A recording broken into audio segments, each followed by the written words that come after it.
علیکم، welcome to star centre students. میں نے آپ لوگوں کو اسٹار سینٹر پہ بہت ساری آپ بیتیاں دی ہیں، جس میں گلاب کے پھول کی آپ بیتی ہے، کھنڈر کی آپ بیتی ہے، پوری ایک پلے لسٹ موجود ہے آپ بیتیوں کی الگ سے۔ تو آج کی میری آپ بیتی ہے ایک بلبل کی آپ بیتی۔ میں ایک بلبل ہوں، آج میرا گھر ایک قید خانہ ہے، جس کے دریچوں سے باہر نظر آتی ہے نہ پھولوں کی رنگینی۔ اب پھول کا کھلنا میرا نصیب ہے، نہ ہی وہ حسین نغمے جو میں نے کبھی گائے تھے۔ اب تو ایک افسردگی ہے جو جسم و جاں کا مستقل حصہ ہے، ایک یاد ماضی ہے جو زندگی کی ڈور کٹنے نہیں دیتی۔ آتا ہے یاد مجھ کو گزرا ہوا زمانہ، وہ باغ کی بہاریں، وہ پھولوں کا مسکرانا۔ کبھی میرا مسکن باغ تھا، شاخ شاخ پھرنا اور پھول پھول جانا میرا مشغلہ تھا۔ یہ شغل کہتے ہیں شوق کو، مجھے اپنی زندگی سے بھی زیادہ محبوب تھا۔ کون سا شغل؟ یعنی کہ شاخ شاخ پھرنا اور پھول پھول پہ جانا۔ بہاروں میں جب پھولوں کا جوش اپنے کمال پر ہوتا تھا تو میرے دل سے نغمے ابلتے اور گیت بکھرتے تھے۔ خوش مزاج انہی محبت کے گیتوں کے نام سے پکارتے تھے، اور افسردہ دل اسے فریاد کہہ کر اپنے دل کا عکس دیکھنے کی کوشش کرتے تھے۔ گویا میرے دم سے گلشن یعنی کہ باغ کی رونق تھی۔ یقین کیجئے کہ اگر میں اور پھول نہ ہوتے تو اردو ادب کے بہت سے گوشے ویران، سنسان اور اداس نظر آتے۔ آتش کے مشہور شعر میں میرا ذکر موجود ہے: یہ آرزو تھی تجھے گل کے روبرو کرتے، ہم اور بلبلے بےتاب گفتگو کرتے۔ مجھے یاد نہیں کہ میں نے دنیا میں کب آنکھ کھولی، صرف اتنا یاد ہے کہ میں نے خود کو ایک درخت کے نیچے گھاس کی نرم و نازک کونپلوں پر پھدکتے اور لڑکتے پایا تھا۔ مجھے اس وقت بہار کی رعنائیوں اور خزاں کی افسردگیوں کا کوئی شعور نہیں تھا، یعنی نہ بہار کا پتہ تھا نہ خزاں کا کہ کیا چیز ہوتے ہیں موسم۔ معلوم نہیں کہ شعور کہتے ہیں عقل آتے آتے کتنے ہی موسم بیت گئے تھے اور کتنے ہی پھول مسکرا کر دم توڑ گئے تھے۔ بہرحال جب اڑنا آیا، شاخوں پر بیٹھنے اور گرد و پیش پر نظر ڈالنے کا شوق ابھرا تو شاخ شاخ پر پھول نظر آئے۔ میرا دل خود بخود ان پھولوں کی جانب کھنچ گیا۔ میں بے خودی کے عالم میں پھولوں کو تکتا رہتا اور یہ سلسلہ پہروں قائم رہتا، مختلف شاخوں پر اڑتا رہتا، رات کو گھنی پتیوں ہی کے درمیان بسیرا کر لیتا تھا۔ بس میں تھا اور پھول کی رنگینیاں۔ میں رنگ و نور کی دنیا میں اس قدر مگن تھا کہ گرد و پیش کا کوئی ہوش نہ تھا۔ محبت کی یہ رنگینی زندگی کی سب سے قیمتی متاع تھی۔ متاع یعنی کہ دولت۔ زندگی اسی ڈگر پر چلتی رہی، موسم گزرتا گیا، بہار مرجھا گئی، خزاں نے پورے باغ کو بے لباس اور افسردہ کر دیا، یعنی کہ خزاں آنے سے سب پتے گر گئے۔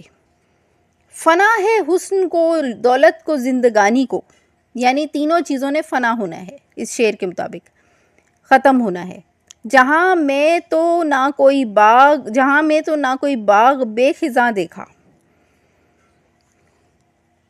کہتے ہیں جی کہ بے شک ان سب چیزوں کو ایک دن ختم ہونا ہے مکمل طور پر، لیکن دنیا کو کہتے ہیں دنیا میں کوئی بھی باغ جو ہے وہ بے خزاں نہیں ہوتا، یعنی کہنے کا مطلب ہے ہر باغ پہ خزاں بھی آتی ہے اور پھر اس کے بعد وہ دوبارہ سے آباد ہوتا ہے۔ یہ پہلا موقع تھا کہ میں نے دل میں فراق کی خلش کو محسوس کیا، یعنی کہ پہلی بار زندگی میں سے پتہ چلا اس بلبل کو کہ خزاں کیا چیز ہوتی ہے۔ دل بار بار شاخوں کا طواف کرنے پر مجبور کرتا تھا کہ وہاں کبھی کوئی محبوب کا حسن لہکتا تھا، مگر اب کانٹوں سے لبریز شاخوں کو دیکھنے کا حوصلہ نہ ہوتا تھا۔ میں نے مایوسی کے اس عالم میں بھی باغ کو چھوڑنا گوارا نہ کیا، وہیں کا ہو رہا، یہاں تک کہ قدرت کو رحم آیا اور شاخوں نے سبز کونپلوں کا حسین لباس زیب تن کر لیا۔ ہولے ہولے کلیاں ابھریں، چٹکیں، پھوٹیں، مسکرائیں اور پھول بن گئیں، اور بہاروں کے حسن نے مجھے ایک بار پھر نغمہ زن ہونے پر مجبور کر دیا۔ نغمہ زن ہونا یعنی کہ دوبارہ سے بہار آنے پر اس کے دل میں بھی نئے نئے نغمے، بلبل کا کام ہی نغمے گانا ہوتا ہے، تو اس بلبل کے دل میں نئے نئے نغموں کا شوق آنے لگا۔ آمد بہار کی ہے جو بلبل ہے نغمہ سنج، اڑتی سی ایک خبر ہے زبانی طیور کی، طیور کہتے ہیں پرندوں کو۔ میں نے ایک آشیانہ بھی بنا لیا تاکہ سکون سے رہ سکوں، مگر بجلیوں کا خوف ہر وقت رہنے لگا۔ ایک رات بادل گھر کے آئے اور اتنا ٹوٹ کر برسے کہ جل تھل ہو گیا، یعنی کہ تیز بارش برسی۔ میں اپنے گھونسلے میں دبک کر بیٹھا ہوا تھا، نیند کوسوں دور تھی۔ بجلی کی چمک اور کڑک دل ہلا رہی تھی۔ آخر وہ لمحہ بھی آ گیا جس کا ڈر تھا۔ ایک دل دوز گرج کے ساتھ بجلی لپکی اور یوں لگا جیسے پوری کائنات لرز گئی ہو۔ پتہ ہی نہ چلا کہ کہاں ہوں اور کیسا ہوں۔ اسی عالم میں کتنا ہی وقت بیت گیا ہوگا، یہاں تک کہ سورج کی شعاعوں نے چمن کو روشن کیا۔ دھوپ کی گرمی نے احساس بیدار کی، آنکھیں کھولیں تو نظام ہی درہم برہم نظر آیا۔ شاخ ٹوٹی ہوئی تھی، پھول مٹی میں لتھڑے ہوئے تھے اور ٹوٹ ٹوٹ کر سرنگوں ہو چکے تھے۔